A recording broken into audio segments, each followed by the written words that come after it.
राधे राधे दोस्तों, जय Shri Krishna. Good morning, जय माता दी। तो मैं सुबह सुबह आज जग गई थी 4:30 बजे, क्योंकि आज से नवरात्रि स्टार्ट हो गई है और आज मुझे मंदिर भी जाना था। तो चलिए, अब मैं नहा धो ली हूँ। मैंने छत पर आया, सबसे पहले छत पर शंकर भगवान की पूजा की, उसके बाद नीचे गई तो वहाँ पर मैंने लड्डू गोपाल को स्नान ध्यान कराया, उनको भी तैयार कर दिया क्योंकि उन्हें भी तो सुबह सुबह तैयार होना था। फिर मैं मंदिर के लिए निकल गई दोस्तों। तो चलिए, अभी मैं मंदिर आ गई थी। आप लोग भी माता रानी के दर्शन कर लीजिए। वो सब लोग बोलिए कमेंट बॉक्स में जय माता दी। तो मैं मंदिर से फिर घर आ गई थी, तो मैंने चाय वगैरह पिया और लाइब्रेरी के लिए तैयार होने लगी दोस्तों, क्योंकि मैं सोची कि 7 बजे तक लाइब्रेरी पर पहुंच जाऊं, इसीलिए सुबह सुबह मंदिर भी गई थी। और पूजा पाठ के साथ साथ हमारी पढ़ाई भी उतने ही तेज़ी से चलनी चाहिए, इसीलिए मैं जल्दी जल्दी तैयार हो गई और लाइब्रेरी के लिए निकल गई। आज कौन कौन सुबह सुबह मंदिर गया था, आप लोग कमेंट बॉक्स में बताइएगा। तो चलिए, अभी मैं लाइब्रेरी में आ गई थी। लाइब्रेरी में आई ना, तो आज कोई भी अभी नहीं आया था। लगता है सब लोग का नवदुर्गन का फास्ट है, इसीलिए सब लोग लेट आएंगे। तो मैं तो आ गई थी लाइब्रेरी में। सारी चीज़ों को मैंने सही तरीके से रखा और फिर पढ़ने के लिए बैठ गई दोस्तों। तो आज संडे था ना, तो आज मैंने सोचा कि जितना भी मैंने पिछला एक हफ्ते में पढ़ा है उसका सारी चीज़ों का रिवीजन करूँगी। यदि हम रिवीजन नहीं करेंगे ना, तो पीछे की आगे की चीज़ें हमें याद होती जाती है और पीछे की चीज़ें हमें भूलती जाती है, इसीलिए रिवीजन सबसे ज़्यादा ज़रूरी होता है। आप लोग भी दोस्तों मंडे टू सैटरडे सारी चीज़ों का मतलब पढ़ा करिए और संडे का एक दिन बनाइए कि उसमें हमें जितना भी हमने एक हफ्ते में पढ़ाई की है उन सारी चीज़ों का रिवीजन करना है। मैंने तो ऐसा ही किया है। और ऐसे में क्या होगा, जैसे मान लीजिए डेली हम 1 चैप्टर 2 चैप्टर जो भी पढ़ते हैं और संडे को उनका एक वो बनाती हूँ। मैं संडे को मैथ्स वगैरह नहीं सॉल्व करती हूँ, सिर्फ जीके जीएस का ही पोर्शन का पूरा रिवीजन करती हूँ दोस्तों। तो चलिए, स्टैटिक जीके में मैंने आज कौन कौन से चैप्टर रिवीजन किया है और मेरे कितने टॉपिक्स कंप्लीट हो गए, मैं आप लोगों से सारी बातें शेयर करती हूँ। आप लोग भी कोशिश करिए कि जो जो टॉपिक्स मैंने कंप्लीट कर लिए हैं, आप लोग भी उन टॉपिक्स को कंप्लीट कर लीजिए और आगे से नेक्स्ट टॉपिक जो मैं बताऊंगी वो टॉपिक से आप अपना स्टडी स्टार्ट कर दीजिए दोस्तों। तो स्टैटिक जीके में मैंने शास्त्रीय भाषा को कंप्लीट कर दिया है, राजधानी पड़ोसी देशों की कंप्लीट कर लिया है, वाद्य यंत्र को कंप्लीट कर लिया है, रामसर साइट्स को कंप्लीट कर दिया है, मंदिर कंप्लीट कर लिया है, राष्ट्रीय उद्यान कंप्लीट कर लिया और पंचवर्षीय योजनाएं। उसके अलावा सम्मान और पुरस्कार और संगठन, अंतर्राष्ट्रीय और यूनेस्को की प्राचीन धरोहर, इतने टॉपिक्स मेरे कंप्लीट हो गए हैं। अब इन टॉपिक्स में आप लोगों से इम्पॉर्टेंट क्वेश्चन मिक्सअप पूछूंगी, आप लोग कमेंट बॉक्स में आंसर बताइएगा। और आप लोग भी कोशिश करिए कि अगले हफ्ते तक ये सारे टॉपिक्स कंप्लीट कर लीजिए। और जो जो टॉपिक्स मैं बताती जाती हूँ कि मेरे कंप्लीट होते जा रहे हैं, आप लोग भी वो टॉपिक्स मेरे साथ साथ कंप्लीट करते जाइए। तो हम लोग का ऐसा क्या होगा कि मतलब एग्ज़ाम से पहले, एग्ज़ाम डेट आने से पहले हमारा सारा एक बार चीज़ें अच्छे से कंप्लीट हो जाएगी और जब एग्ज़ाम डेट आएगी तो हम लोग दोबारा से रिवीजन करने लगेंगे। जितने बार रिवीजन करेंगे उतने अच्छे से हमारे माइंड में सेट होगा और एग्ज़ाम में जब क्वेश्चन इन टॉपिक से बनेगा तो हम आसानी से आंसर दे पाएंगे दोस्तों। तो चलिए, अब मैं इंपॉर्टेंट क्वेश्चन पूछती हूँ, आप लोग कमेंट बॉक्स में आंसर बताइएगा। वर्तमान में शास्त्रीय भाषाओं की संख्या कितनी है? नोम पेन किसकी राजधानी है? बेलारूस की राजधानी क्या है? कुचिपुड़ी का संबंध आंध्र प्रदेश के किस जिले से है? एन मुथुकम्मन का संबंध किस शास्त्रीय नृत्य से है? बिस्मिल्लाह खां किस वाद्य यंत्र से संबंधित है? पंडित रविशंकर किस वाद्य यंत्र से संबंधित है? भारत की प्रथम रामसर साइट्स कौन सी है? हरिका वेटलैंड का संबंध किस राज्य से है? दंतेश्वरी मंदिर का संबंध किस राज्य से है? सास बहू मंदिर का संबंध किस राज्य से है? देहिंग पटकई राष्ट्रीय उद्यान किस राज्य में है? नामदफा राष्ट्रीय उद्यान किस राज्य में है? सैंडल पीक और मिडल पीक राष्ट्रीय उद्यान किस राज्य से संबंधित हैं? गरीबी उन्मूलन का नारा किस पंचवर्षीय योजना के तहत दिया गया था? हेरोल्ड डॉमर मॉडल किस पंचवर्षीय योजना से संबंधित है? पीसी महालनोबिस मॉडल किस पंचवर्षीय योजना से संबंधित है?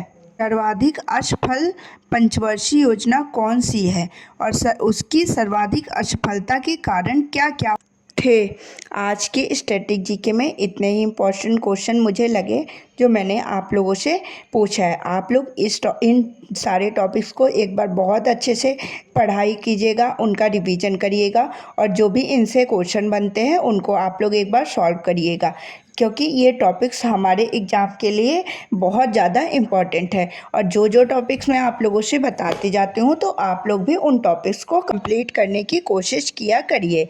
तो मेरा स्टैटिक जीके वाला पोर्शन का पूरा रिवीजन हो गया था। उसके बाद मैंने हिस्ट्री का रिवीजन करना स्टार्ट कर दिया। हिस्ट्री में मैं इस टाइम पे जैसे जैसे नवीन सर पढ़ा रहे हैं ना, उसी हिसाब से अपना रिवीजन कर रही हूँ।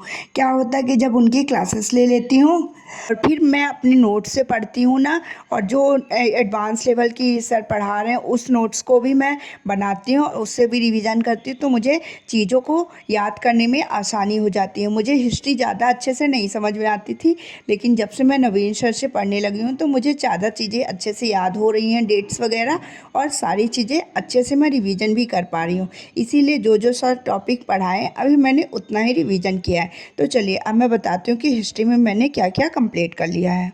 हिस्ट्री में मैंने अरब आक्रमण को कंप्लीट कर लिया, दिल्ली सल्तनत को, और मुगल वंश में बाबर को कंप्लीट कर लिया है, और हुमायूं को भी। तो चलिए अब इन टॉपिक से मैं आप लोगों से क्वेश्चन पूछती हूँ, आप लोग कमेंट बॉक्स में आंसर बताइएगा। हिंद का प्रथम युद्ध कब हुआ था और किसके किसके बीच में हुआ था, और इसमें विजयी कौन हुआ था? मोहम्मद गौरी किस दर्रे से भारत आया था? सुल्तान को दिल्ली का पागल सुल्तान का दर्जा दिया गया था। दोआब क्षेत्र में करबित किस शासक ने की थी? दीवान खैरात किस विभाग को कहा जाता था? अभी मेरा हिस्ट्री का रिवीजन कंप्लीट हो गया है। अब मैंने पॉलिटी पढ़ना स्टार्ट कर दिया था। पॉलिटी में मैंने भाग 1 से लेकर भाग 4 तक पूरा रिवीजन किया। तो चलिए अब भाग 1 से भाग 4 तक आपसे मैं कुछ इम्पोर्टेंट क्वेश्चन पूछती हूँ, आप लोग कमेंट बॉक्स में आंसर बताइएगा। भारत में नए राज्यों का प्रवेश किस आर्टिकल से संबंधित है? संसद को मौलिक अधिकारों के में संशोधन करने का अधिकार है। इसका उल्लेख किस आर्टिकल में किया गया है? समान नागरिक संहिता किस आर्टिकल से संबंधित है? राज्य के नीति निर्देशक तत्वों की परिभाषा किस आर्टिकल में दी गई है? तो अभी मेरे तीनों सब्जेक्ट अच्छे से रिवीजन हो गए थे। उसके बाद 1:30 बज रहे थे तो मैं घर के लिए निकल आई थी। मैंने घर पर आया तो खाना वगैरह खाया अच्छे से और फिर मैं सो गई थी दोस्तों। तो आज मुझे मेरी नींद खुली 4:30 बजे। जब मैं 4:30 बजे लाइब्रेरी गई तो मैंने मेरे 2 प्रैक्टिस सेट छूटे हुए थे पिछले, तो एक मैंने कल कंप्लीट किया और एक मैंने आज कंप्लीट किया। ये प्रैक्टिस सेट नंबर 5वां है। आप लोग भी जैसे सैटरडे संडे को क्लासेस नहीं होती है तो सैटरडे संडे को जो क्लासेस आपकी प्रैक्टिस सेट की छुट्टी है उनको कंप्लीट कर लीजिए, और मंडे क्लासेस से जैसे सर लवाई पढ़ाते हैं उनसे जुड़ जाइए, क्योंकि प्रैक्टिस सेट करना बहुत ज़रूरी है। जितना सिलेबस में सर लोग कराते हैं ना उसमें सारी चीज़ें हमारी नहीं कवर हो पाती, लेकिन प्रैक्टिस सेट में सर सारी चीज़ों को कवर करने की कोशिश करते हैं और इतने ज़्यादा इम्पॉर्टेंट क्वेश्चन बताते हैं ना। आप लोग खुद ही एक बार अगर प्रैक्टिस सेट लेना स्टार्ट कर देंगे तो आप लोग को पता चलेगी कि प्रैक्टिस सेट के हमारे एग्जाम में क्या इम्पोर्टेंस है। प्रैक्टिस सेट में इतने सारे सर एक क्वेश्चन लाते, उसमें कम से कम भी 20 फैक्ट्स उससे रिलेटेड बताते हैं। 20 फैक्ट से 1-2 फैक्ट्स तो हमारे एग्जाम में बन सकते हैं ना दोस्तों, तो इसीलिए प्रैक्टिस सेट लेना बहुत ज़रूरी है। उसके बाद मैं ग्राउंड चली गई थी। ग्राउंड में मैंने एक्सरसाइज वगैरह की, थोड़ी रनिंग की और फिर से लाइब्रेरी आ गई। लाइब्रेरी में आके मैंने इसका रीजनिंग का एनटीपीसी वाला जो प्रैक्टिस सेट सर करा रहे हैं उसको मैंने सॉल्व किया। आज मैंने एनटीपीसी का रीजनिंग का 2 प्रैक्टिस सेट सॉल्व किया, क्योंकि मेरे पास टाइम था तो मैं सोची कि इसी को कंप्लीट कर लेती हूँ। अभी रीजनिंग के प्रैक्टिस सेट बहुत सारी क्लासेस हो गई हैं, मैं धीरे धीरे पीछे से कंप्लीट करने की कोशिश कर रही हूँ। यदि आप लोग की भी कंप्लीट क्लासेस नहीं हुई है रीजनिंग की प्रैक्टिस सेट की, देखिए रीजनिंग का अगर हम प्रैक्टिस सेट भी सॉल्व करेंगे ना, आसानी से 30 में 30 नंबर ला सकते हैं। क्योंकि यदि हमने एक बार अपना बेसिक क्लियर कर लिया है रीजनिंग में, तो रीजनिंग के कॉन्सेप्ट ऐसे रहते हैं कि बार बार भूलते नहीं हैं। और प्रैक्टिस सेट सॉल्व करने से क्या होगा कि जो कॉन्सेप्ट हमें भूला रहेगा उस कॉन्सेप्ट से अगर सामने क्वेश्चन फंसता है तो सर तो उसका मतलब अच्छे से एक्सप्लेन करेंगे ही, इसीलिए वो कॉन्सेप्ट हमारे माइंड में सेट हो जाएगा। इसलिए मैं आप लोग को बोल रही हूँ कि ये जो प्रैक्टिस सेट चल रहे हैं RWM में, सभी प्रैक्टिस सेट को लेना बहुत ज़्यादा इम्पॉर्टेंट है। अभी मैं घर आ गई थी तो मैंने लड्डू गोपाल को सुलाया और मैं भी सोने के लिए चली गई। राधे राधे, जय श्री कृष्णा, बाय बाय दोस्तों। अब हम लोग कल मिलेंगे। जय श्री कृष्णा।